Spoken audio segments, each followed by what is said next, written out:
হরে কৃষ্ণ, রাধে রাধে। কামিকা একাদশী অর্পিতা সরকার বা অর্পিতা সরকার কামিকা একাদশী এটা সার্চ করলেই আপনারা আমার ভিডিও দেখতে পাবেন। তো আসল কথায় আসি, কামিকা একাদশী তো চলেই গেছে, এখন আসছে পাণ্ডব নির্জলা একাদশী। কালকেই আমাদের পাণ্ডব নির্জলা একাদশী। সবাইকে জানাই অনেক অনেক শুভেচ্ছা এবং অভিনন্দন। সবাই খুব সুন্দরভাবে পাণ্ডব নির্জলা একাদশী পালন করবেন।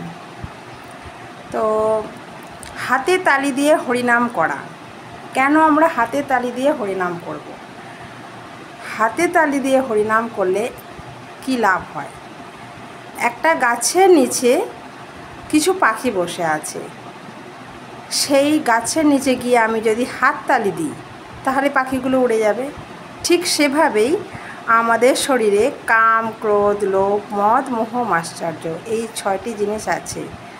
এই 6টি জিনিস যদি আমরা নিবারণ করতে চাই তাহলে হাতে তালি দিয়ে হরিনাম করলে এগুলো আমাদের নিবারণ বা উড়ে যাবে পাখির মতন। তা আপনারা অবশ্যই হাতে তালি দিয়ে হরিনাম করবেন। রাধে রাধে।